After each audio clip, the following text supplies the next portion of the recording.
C'est tellement extraordinaire, merveilleux d'être dans la présence de Dieu. Quand je vous ai entendu chanter, quand je vous ai vu exprimer votre joie, je dis, waouh, Seigneur, si vraiment toutes les nations pouvaient connaître la joie que nous connaissons, si vraiment tous les peuples pouvaient expérimenter ce que nous avons expérimenté, ça aurait été formidable, n'est-ce pas? Et pourtant, la joie que nous avons, ce que nous avons expérimenté au travers de la personne de Jésus, eh bien le monde est appelé à l'expérimenter aussi. C'est malheureux de voir que des hommes et des femmes continuent leur route, continuent à vivre loin de la grâce de Dieu, alors que la grâce, elle est là, alors que le salut de Dieu est là, à portée de chaque individu. Cet après-midi, c'est de ce salut que je voudrais vous parler. C'est le plan de salut de Dieu. Et nous allons voir qu'est-ce qu'il comporte, ce plan de salut. Ce plan que nous avons expérimenté nous-mêmes qui sommes là ce soir.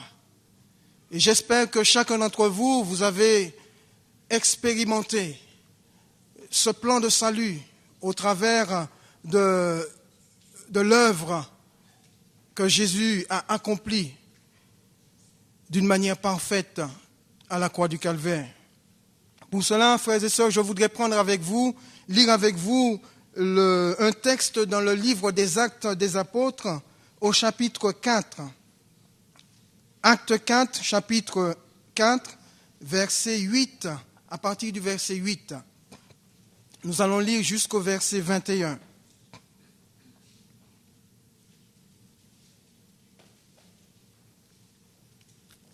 Alors Pierre, rempli du Saint-Esprit, leur dit, « Chefs du peuple et anciens d'Israël, puisque nous sommes interrogés aujourd'hui sur un bienfait accordé à un homme malade, afin que nous disions comment il a été guéri, sachez-le tous, et que tout le peuple d'Israël le sache.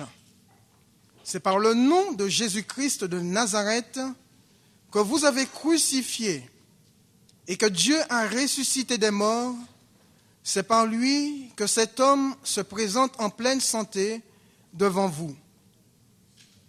Jésus est la pierre rejetée par vous qui bâtissez et qui est devenue la principale de l'angle. Et le verset 12 que je voudrais souligner, « Il n'y a de salut en aucun autre, car il n'y a sous le ciel aucun autre nom qui ait été donné parmi les hommes par lequel nous devrions être sauvés. » Et nous savons que c'est le nom de Jésus.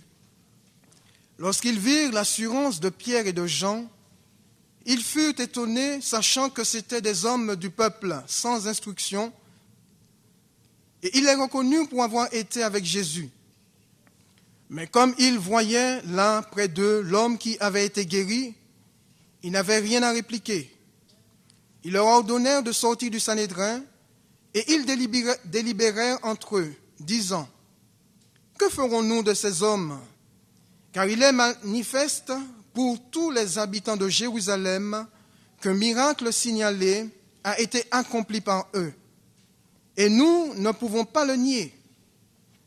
Mais afin que la chose ne se répande pas davantage parmi le peuple, défendons-leur avec menace de parler désormais à qui que ce soit en ce nom-là. » Et les ayant appelés, ils leur défendirent absolument de parler et d'enseigner au nom de Jésus.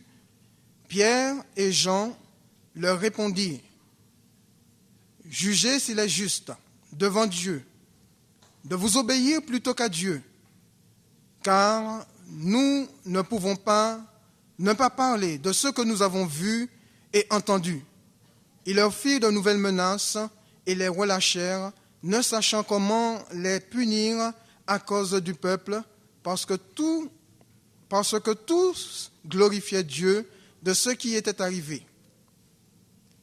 car l'homme qui avait été l'objet de cette guérison miraculeuse était âgé de plus de 40 ans. Amen. Nous allons prier quelques instants. Nous te bénissons, Seigneur, et nous te remercions parce que tu es présent au milieu de nous. Tu es présent pour parler à nos cœurs. Tu es présent, Seigneur, pour te manifester.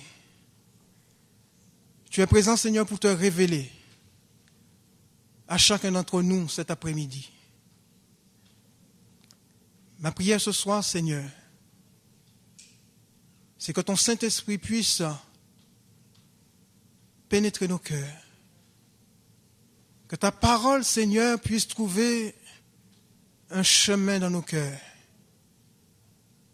Et que nos cœurs soient un véritable terreau qui accepte cette parole. Et qui, par la suite, Seigneur, porte du fruit pour la gloire de ton nom et dans le nom de Jésus, que je te prie, Père. Amen. Donc, je souligne le verset 12 qui nous intéresse cet après-midi.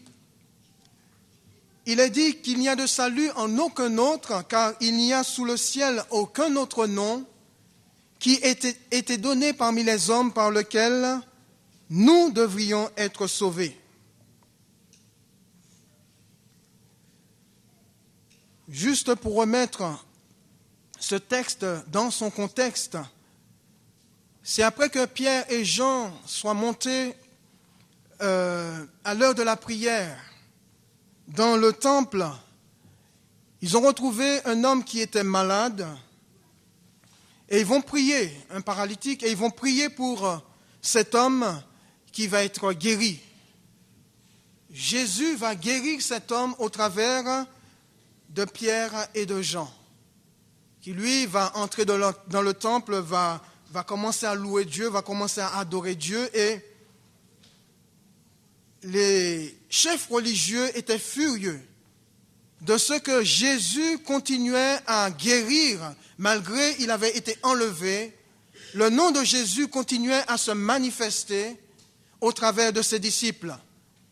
Et vous avez vu avec moi la suite de cette histoire, comment ils ont demandé aux disciples, aux apôtres, de ne plus prononcer ce nom. Et qui vont rétorquer que nous ne pouvons pas ne pas parler de Jésus, de ce que nous avons vu, de ce que nous avons entendu, parce qu'il est le seul nom par qui nous devrions être sauvés. La doctrine du salut, frères et sœurs, constitue l'un des thèmes le plus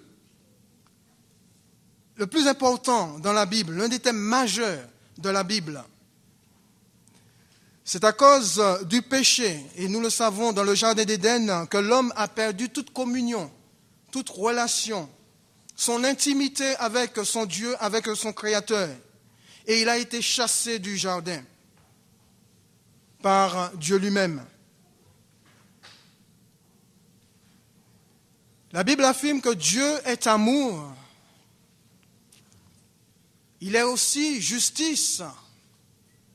Et à cause de son amour, Dieu va élaborer un plan de salut, un plan salutaire. Dieu va soigneusement préparer ce plan pour de nouveau réconcilier l'homme avec lui-même. Et nous allons voir que ce plan de salut est composé de deux parties. La première partie, elle concerne ce que Dieu lui-même a fait. Et dans cette première partie, nous allons voir jaillir quelques aspects de ce salut. Et la seconde partie, c'est ce que l'homme doit faire pour être au bénéfice de ce si grand salut. Donc le plan de salut de Dieu a été soigneusement préparé par Dieu lui-même pour que tous les hommes soient au bénéfice de ce salut si grand, si magnifique, si merveilleux.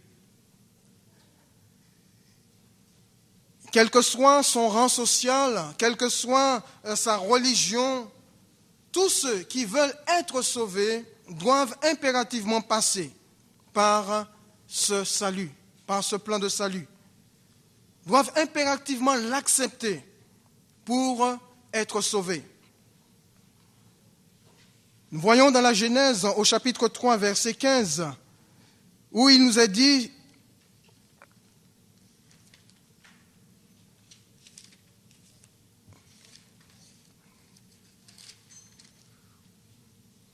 où Dieu parle pour la première fois, dans Genèse 3, 15, il dit « Je mettrai inimitié entre toi et la femme, entre ta postérité et sa postérité. Celle-ci t'écrasera la tête et tu lui blesseras le talon. » Je mettrai inimitié, dit Dieu, entre toi, c'est-à-dire entre le serpent et la femme, entre la postérité de la femme et celle du serpent. Et la postérité de la femme écrasera la tête du serpent, alors que la postérité du serpent, le serpent blessera le talon de celui qui naîtrait de cette femme. Bien sûr, il est question ici de Jésus, de celui que Dieu avait déjà prévu avant la fondation du monde, d'envoyer sur cette terre pour le salut de tous les hommes. Donc il est fait question de la croix, où à la croix, le serpent a blessé le talon de la postérité de la femme. Mais à la croix du Calvaire, Jésus a écrasé la tête du serpent. Lorsque Dieu parle d'inimitié, il parle d'hostilité, il parle de conflit, il parle de guerre, il parle de combat entre la postérité de la femme et la postérité du serpent. Il parle de combat entre les forces du mal et les forces du bien. Frères et sœurs, ne croyez pas que parce que nous sommes chrétiens ou parce que vous êtes devenus chrétiens, que vous allez vivre une vie paisible dans ce monde. Nous avons entendu au travers de cet exposé qui nous a été donné ce matin, combien de nos frères et de nos sœurs qui sont persécutés dans le monde, combien d'églises qui sont persécutées, combien de chrétiens qui sont tués, qui sont exécutés, qui sont assassinés à cause de leur foi, parce qu'ils parlaient de Jésus, parce qu'ils témoignent de Jésus, parce qu'ils aiment Jésus, parce qu'ils veulent suivre Jésus.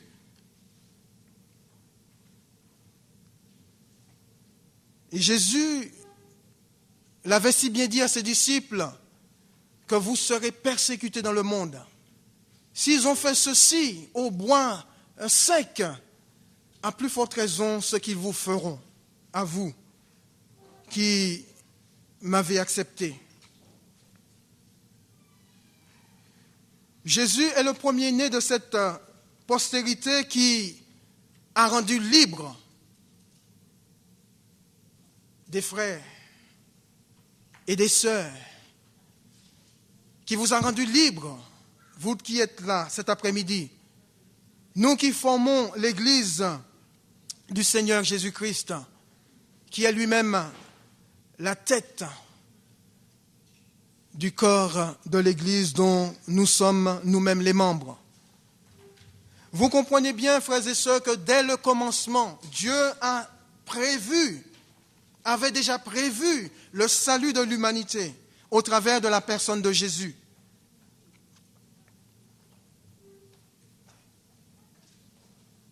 Et lorsque vous parlez aux gens et que vous leur témoignez de votre amour pour le Seigneur et de ce que Jésus a fait dans votre vie, les gens vous disent, mais il y a un seul Dieu, il y a diverses manières de connaître ce seul Dieu.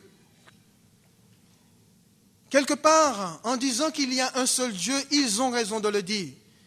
Et ils sont en train de confirmer ce que la Bible dit, Car dans Romains au chapitre 3, verset 30, il est dit, il y a un seul Dieu.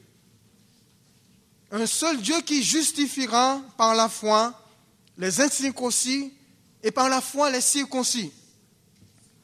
Donc, soyons cet après-midi logiques et posons-nous la question, mais s'il y a un seul Dieu, est-ce que ce ne serait pas logique qu'il y ait un seul moyen de le connaître, un seul moyen d'accéder à ce seul Dieu, à ce Dieu véritable, un seul moyen pour être sauvé?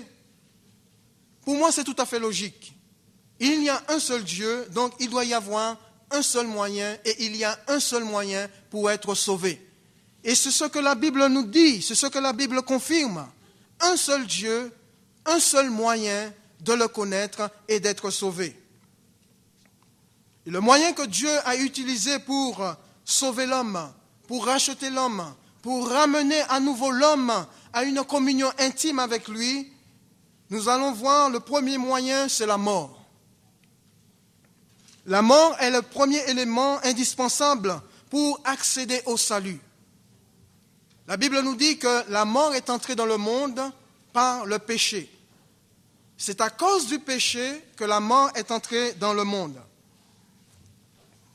Dans Genèse, chapitre 3, au verset 21, lorsque Adam et Ève ont désobéi et ont péché, la mort s'est introduite dans le monde par leur désobéissance. Et Dieu, qu'est-ce qu'il a fait lorsqu'il a vu que Adam et Ève avaient péché? Ils avaient découvert qu'ils étaient nus. Eh bien, Dieu va tuer un animal, va donner la mort à un animal et va confectionner des habits de peau pour recouvrir la nudité de ce couple dans le jardin d'Éden. Juste une petite parenthèse pour dire que le métier de couturier n'est pas nouveau. Tous ces grands couturiers qui font leur défilé de mode, le premier grand couturier pour moi c'est Dieu. Et la Bible nous montre que Dieu, avec des peaux d'animaux, va confectionner des habits pour couvrir la nudité d'Adam et d'Ève. Donc la mort d'un innocent était indispensable pour ce premier couple. Deuxièmement, nous avons le sang. Le sang est le second élément qui entre en jeu dans le salut de Dieu. On comprend bien que le premier animal qui a été tué, son sang a été versé et peut-être a joué un rôle important dans la vie de ce couple, dans le jardin d'Éden. Déjà en Égypte, nous voyons que le sang va jouer aussi un rôle important pour la délivrance ou la survie du peuple de Dieu retenu captif dans le pays d'Égypte. Et dans Exode, chapitre 12, je voudrais lire avec vous versets 12 et 13.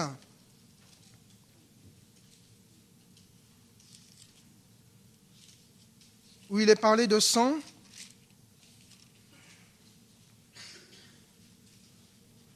Il est dit, cette nuit-là, je passerai dans le pays d'Égypte et je frapperai tous les premiers-nés du pays d'Égypte, depuis les hommes jusqu'aux animaux. Et j'exercerai des jugements contre tous les dieux de l'Égypte. Je suis l'Éternel. Le sang vous servira de signe sur les maisons où vous serez. Je verrai le sang et je passerai par-dessus vous, et il n'y aura point de plaie qui vous détruise quand je frapperai le pays d'Égypte. Vous conserverez le souvenir de ce jour et vous le célébrerez par une fête en l'honneur de l'Éternel. Amen. Le sang était placé sur les poteaux et sur les linteaux des portes et de toutes les maisons des Israélites. Et ça, ce sang servait de signe.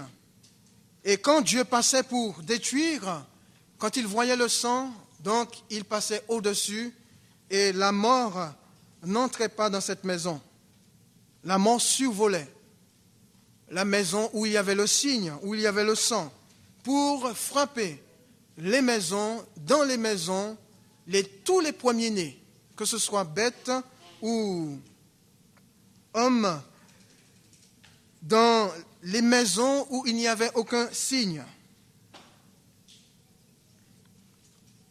Tout au long de l'histoire du peuple de Dieu, le peuple juif, nous voyons les animaux innocents mourir pour des hommes coupables. Et nous voyons leur propre sang versé pour couvrir, et je souligne bien, le sang des animaux qui était versé ne faisait que couvrir le péché du peuple de Dieu. Et ces sacrifices qui étaient répétés continuellement ne pouvaient en aucune manière accorder un plein pardon, ou ne pouvaient en aucune manière réconcilier les hommes avec Dieu lui-même. Et tout cela ne faisait que préparer l'humanité au sacrifice parfait de la personne de Jésus. Quelques aspects que couvre le plan du salut. Le premier aspect, c'est celui du pardon des péchés. Dans Romains au chapitre 5, verset 8, il nous a dit « Mais Dieu prouve son amour envers nous. En ce que nous étions encore pécheurs, Christ est mort pour nous. » Dieu prouve son amour envers nous en ce que nous étions encore des pécheurs. Jésus est mort pour nous. Jésus n'a pas attendu, frères et sœurs, que nous soyons parfaits. Et nous ne serons jamais parfaits. Jésus n'a pas attendu que nous soyons bons. Et nous ne serons jamais bons pour donner sa vie sur la croix pour nous sauver. Il nous est bien dit que, alors que nous étions encore pécheurs, Jésus a donné sa vie pour nous sauver. Nous étions encore dans nos péchés quand Jésus a donné sa vie pour nous réconcilier avec Dieu. Ne croyez pas que par tes œuvres ou que par vos œuvres, pour ceux qui suivent fidèlement leur religion, pour ceux qui se disent « moi j'ai ma religion, je vais la suivre le plus fidèlement possible et croire que je vais recevoir de Dieu le pardon de mes péchés ou être pardonné ou être réconcilié avec Dieu ».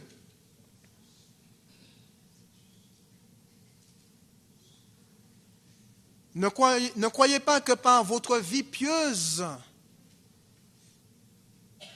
que vous allez recevoir de Dieu le pardon de vos péchés. Ton péché, peu importe ta religion, peu importe ta vie pieuse,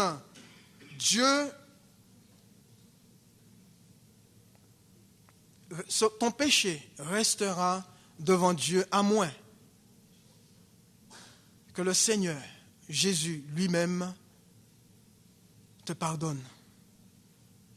Car il y a Jésus, il est le seul qui soit capable aujourd'hui et qui le sera demain et après-demain et dans les temps à venir, le seul qui soit capable de pardonner les péchés. De même que Dieu pardonne les péchés, il a donné aussi la possibilité au Fils de pardonner les péchés. Et au travers de son œuvre à la croix, de son sacrifice, Jésus est le seul qui pardonne les péchés. Les péchés que Dieu a déjà condamnés. Selon Romains 8, chapitre 5. Selon Romains chapitre 5, verset 3. Romains chapitre 8, verset 3. Romains 8, 3. Dieu a condamné le péché dans la chair en envoyant à cause du péché, son propre Fils.